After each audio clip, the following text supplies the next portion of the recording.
Ladies and gentlemen, pay attention.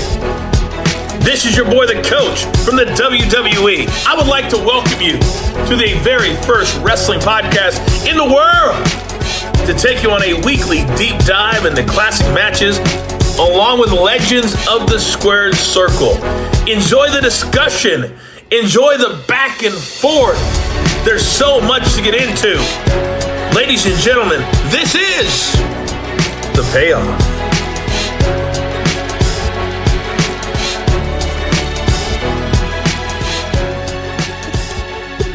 Welcome to an all-new episode of The Payoff. I'm Tom. That's Jeff. Jeff, how the hell are you doing? Not too bad. Rumble quickly approaching here. You know, we got that happening. We're deep into, I say deep. We're into 2025 at this point. Things happening, so that's okay. Before we know it, we got another Saturday main event. We got Royal Rumble, and then we're on the road, baby. So I'm, just good happening here, but we got to get through this first. Yeah. How'd you pick this match? Yeah, so this was, like I said, it was the Rumble match. It was when I was kind of reviewing and kind of seeing what was out there and stuff, not rated super high, but at the same time, just with how much Mr. McMahon ends up being in the news and just wanting to cover a little bit of a different match here that's obviously not like two wrestlers in their prime, just something I wanted to check out, though. Yeah, these Vince matches were always ugly, but they were always entertaining as hell. So, I'm looking forward to it. Absolutely, yep. Cool. Yeah, and it's funny, we'll get into it during the match, but I pulled up, Meltzer's rankings of all the Vince matches, and he kind of hated them all, but I don't know. They're all entertaining, and we still remember them, and so they'll be fun to watch. Right. Yeah. And I know there's a lot of good storyline stuff that got us here too. So I'm looking forward to covering this one. You ready to jump into the payoff or into the build? Let's do it. All right. In the build, let's do this. The build. Oh, it's time for the build. So, Royal Rumble 2002, we're in Atlanta at the Phillips Arena, 16,000 in attendance. This did a buy rate of 670,000. Just crazy. 670,000 people plucked down $30 or $40 or whatever it was for this show. 15th annual Royal Rumble at this point. And, the Royal Rumble is just such a fun show. I mean, to me, there is no such thing as a bad Royal Rumble. There's some that are better than others, but they're all awesome.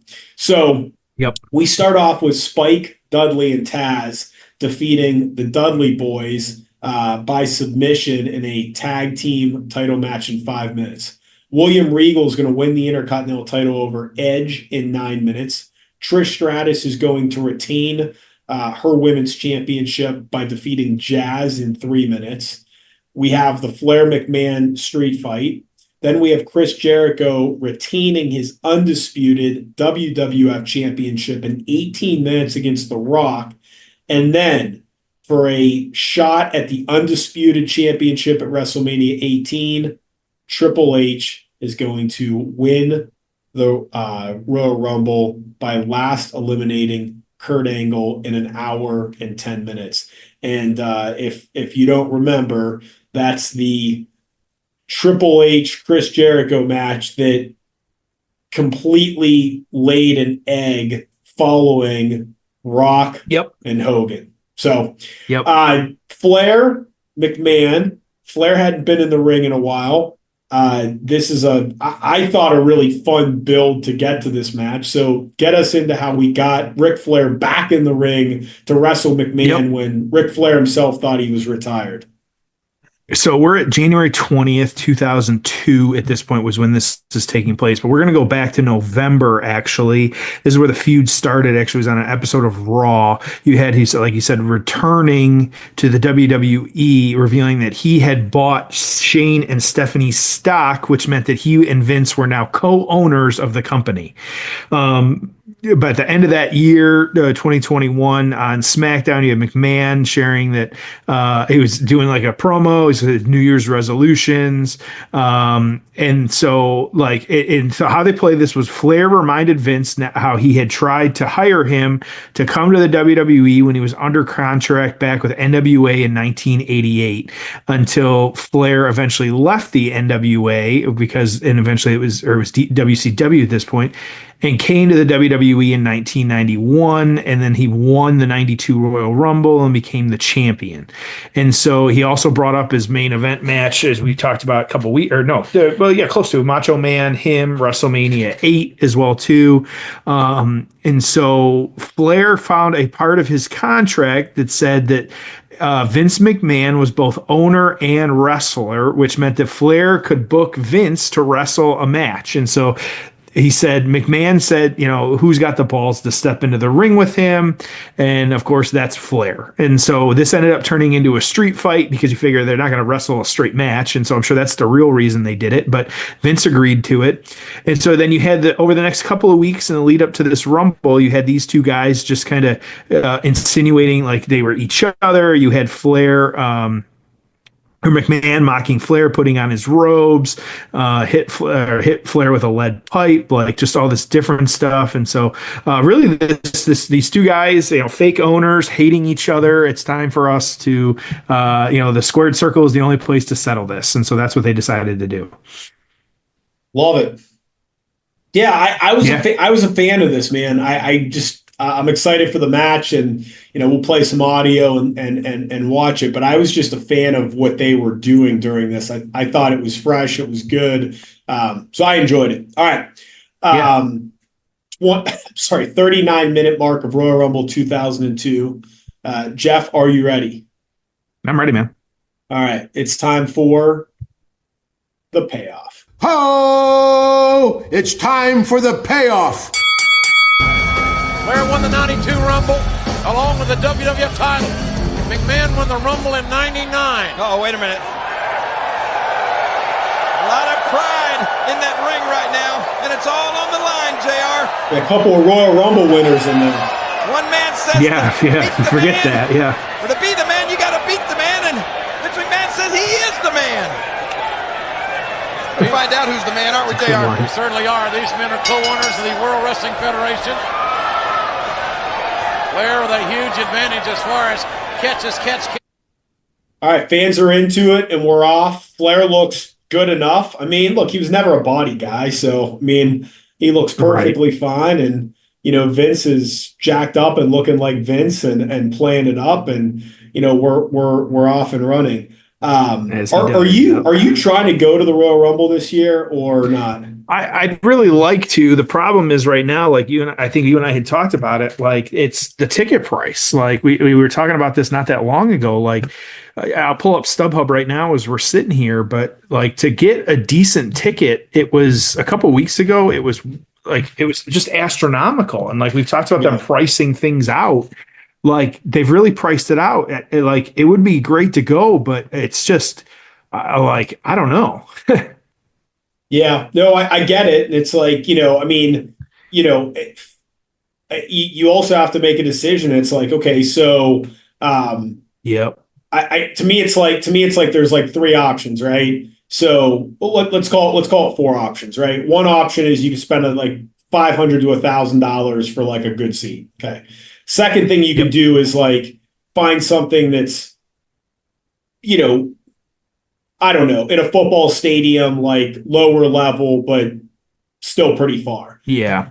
Or you could just sit upper deck and be like, hey, I'm in the building for, 30, 40, 50, whatever it is, dollars or $100, whatever.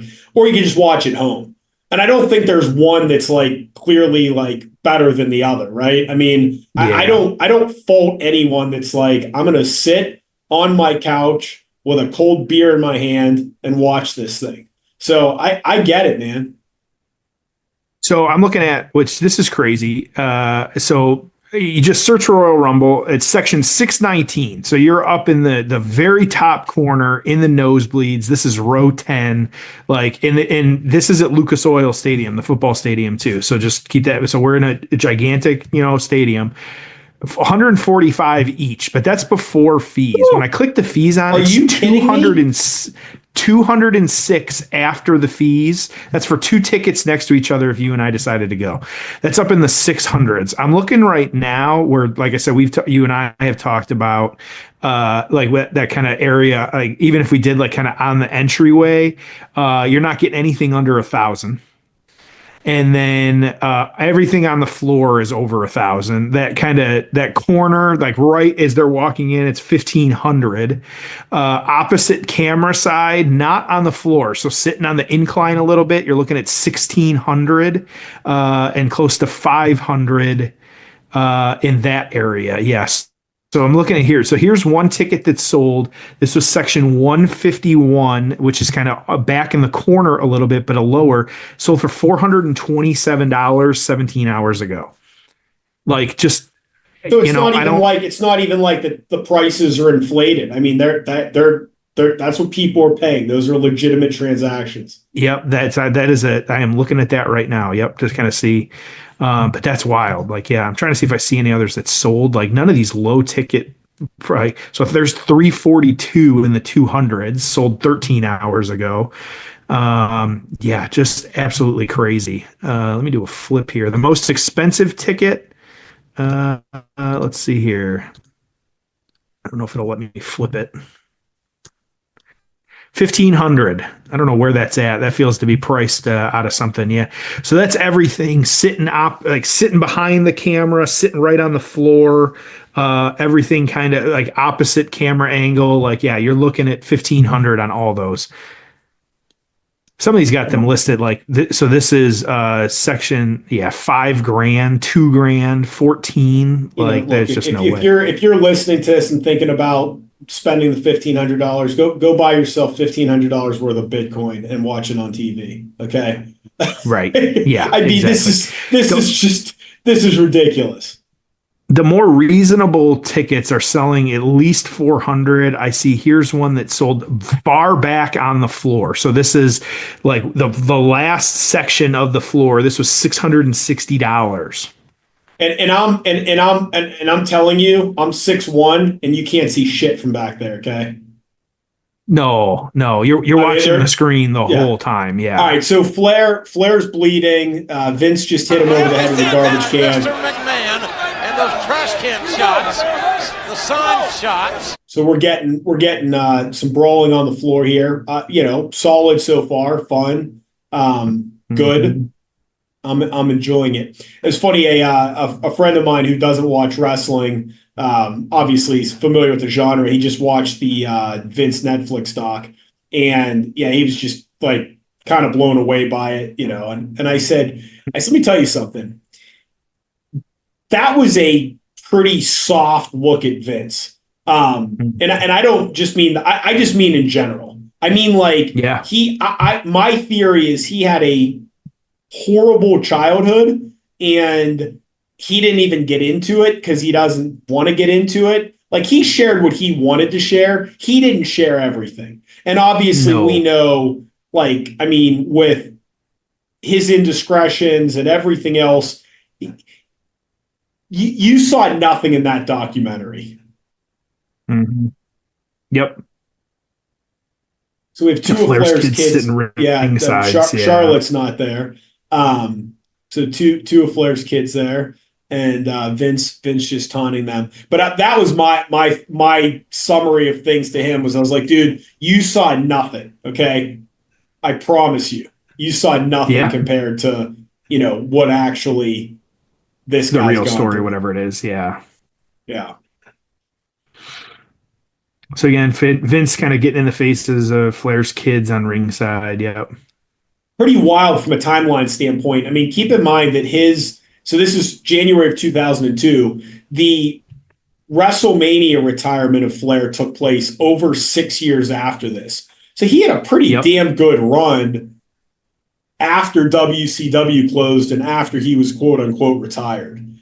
Yeah. And never at any point did I feel like he was overstaying his welcome. I mean, go watch his final match. It was really good, and granted it was with Shawn Michaels, but yeah, he was, I mean, that was entertaining. So this was a great run for Flair. Now, I know, probably would have helped his legacy to never get back in the ring again, but it is what it is. Whatever.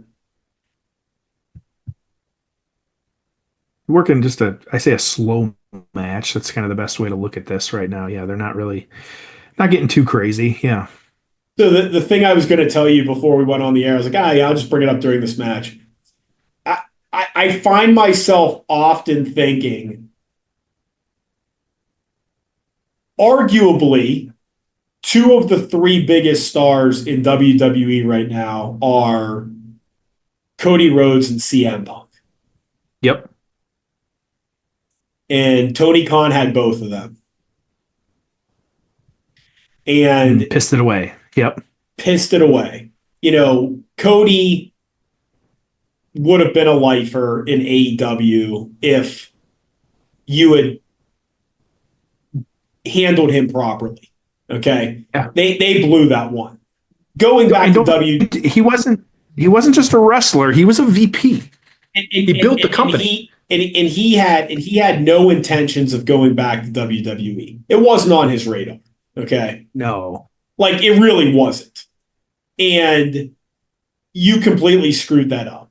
And I don't know what he did to Brandy or what he said or did. I don't know. But Tony Khan screwed up Cody Rhodes. Okay. And that should have been your number one star for the next 5 years until he retires. Okay. Yep. Cody Rhodes is not doing anything in WWE that he could not have done in AEW. I mean, literally, right. It's the same gimmick. It's the same music. It's the same guy. Okay. You screwed that one up. Punk was the only guy in your company at the time that was moving the needle. He increased ratings. He increased tickets. He guaranteed you a sold out show in Chicago every time. And how you screwed that one up, it just blows my mind. I actually think that's even more egregious than Cody.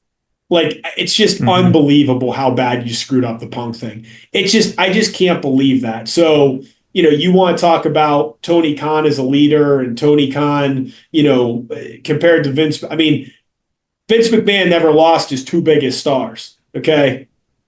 I mean, just like in their primes, moving the needle. I don't know. Tony Khan released that footage, though. Does that not exonerate him of everything? Like, what are you talking about, man? Like, come on. The footage that backed up everything CM Punk said? Yeah, of course. Yes. Yeah. I mean, I don't know what did they think people were going to watch that footage and think? Oh, Punk's an asshole? Well, I mean, all it did was endear people to Punk. Right. And prove and everyone was like, why are you doing this? Like, it makes no sense. Like, oh, you're saying it's going to exonerate. Okay. Why do you need to exonerate anybody? Like, get yourself out of the storyline and quit doing that shit. Like, and if Jack Perry is the one that can take you down, like, come on. Like, that's nonsense. And like you said, Punk's timeline lines up better with the stuff he said, the stuff he's been reported he said. Like, it doesn't make sense on the flip side. Yeah. Yeah, and I don't know how to fix AEW, and I don't really care. I mean, I don't have time to watch it anyways, so I don't really care. I will tell you, and I don't know if it's been announced, I missed it. Like, I don't know what's happening with their pay-per-views. I got the sense that they're going to be on Max, but they'll be cheaper, but they're not going to be free. I mean, to me, those need to be free. I'm not going to get into AEW if, what am I going to do? Watch their weekly show and then not pay $60 for a pay-per-view? I just don't, whatever. I'll catch stuff on YouTube. But if you wanted someone like me to be a fan, I think that you got to make your pay-per-views free, and then maybe I'd give it a shot. Otherwise, I'm not going to watch your weekly shows. I mean, even WWE, we're not sitting there watching, 2-3 hours a week. We're skimming through it, and then we're watching the pay-per-views. And then maybe we're, Right. watching more of like a big Raw or a big SmackDown or something. Like that's the way Yeah, people consume it. So like that's the way, like that's how people are going to consume your product. I mean, the pay-per-view model, it's just not going to work in pro wrestling. It just isn't anymore. WWE, WWE establishes what wrestling is. No different than the NFL establishes what football is. So if WWE has created a scenario where their product is free to consume, meaning I can watch everything WWE has to offer for free, how do you go and say, hey, we're going to be a challenger brand, we want to get market share, but you need to give us $60 to watch all of our big stuff? You're not going to grow the fan base, and it's just going to dwindle, which it has. So here's and we may know more now as of like recording, or as of when this airs, but the archive pay-per-views will also be available to stream for free on Max. New pay-per-views will eventually be available to purchase directly on Max versus through a third party and will be discounted for Max subscribers. Pricing is not yet available. And we may know as of now, but yeah. Yeah, so I don't like. I mean, I don't know how to fix AEW. I think the Like answer you said, we don't care.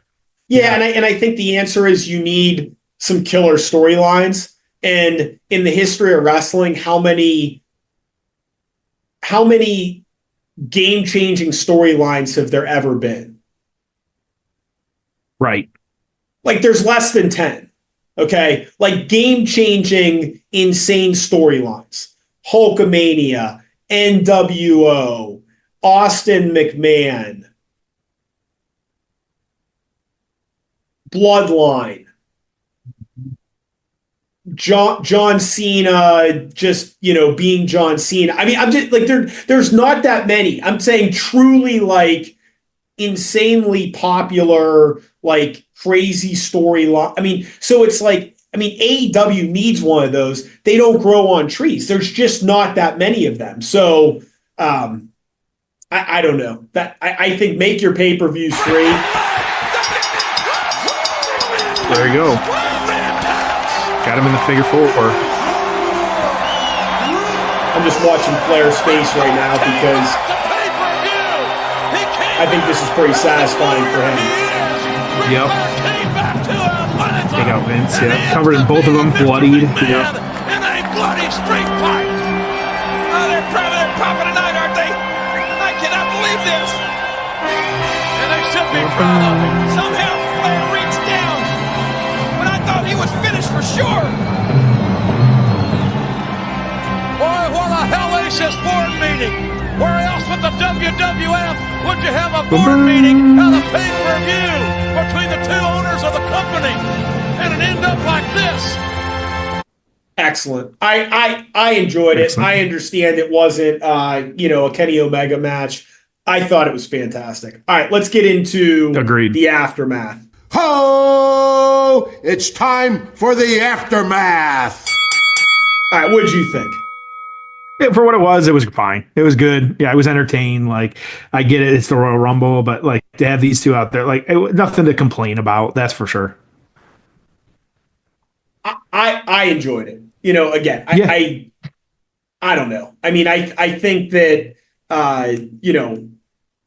you can rank it however you want, but those two characters, 15 minutes, brawl, blood. I thought it was fun. I thought Flair looked really good. Vince was Vince in the ring. That was a year-long hiatus. And I mean, really, Flair didn't wrestle much prior to that, but he did some stuff in WCW, takes a year off, comes back there, and then, you'll get into it. But, we're kind of off and running with him being somewhat of a regular wrestler moving forward. So, yeah. All right, storyline, what happens after this? Yeah, so we'll start getting into, like I said, the Royal Rumble taking place late January 2022. Flair ended up actually wrestling The Undertaker at WrestleMania 18 that March. Flair lost that one. The co-owner angle, then it was like not too long after that, with Flair controlled Raw and McMahon controlled SmackDown. And it kind of had that. So it was actually then in May, Flair challenged Hollywood Hulk Hogan to a no DQ match for the undisputed WWE Championship. Flair would lose that one, and then he ended up feuding with Stone Cold.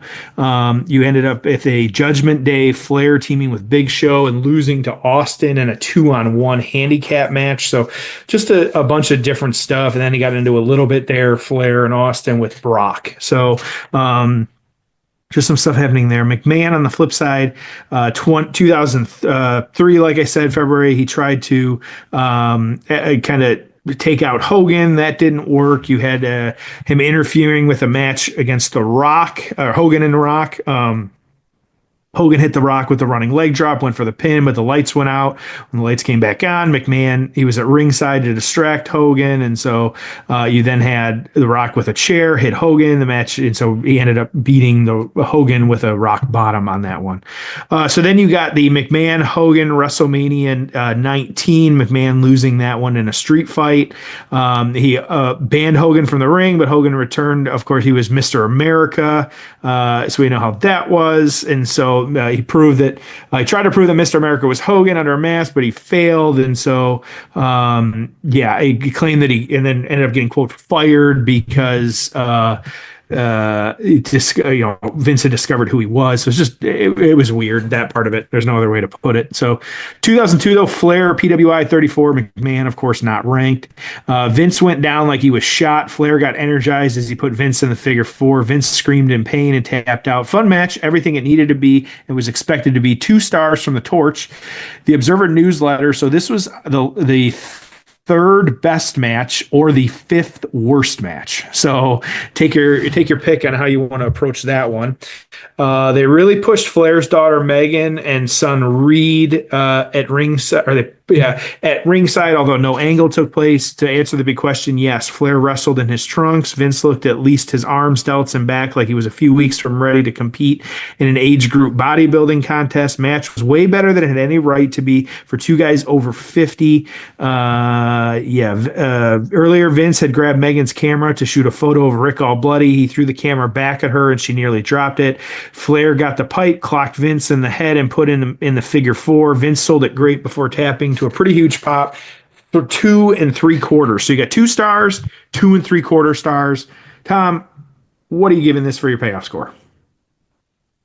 I'll give it a 6.5. I like a 6.5 that I really enjoyed and was fun. It was nothing earth shattering, but I really enjoyed it. What about you?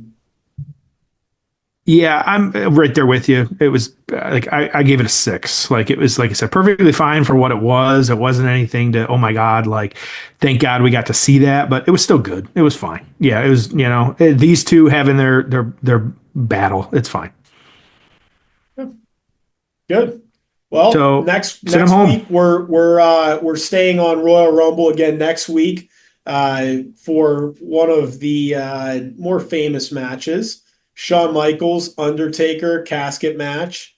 The injury to Shawn Michaels that caused him to retire for a number of years. So looking forward to covering that one. I don't remember watching it in totality since it happened. So should be a good one. But as always, thank you for joining us. We'll see you next week on an all-new episode of The Payoff.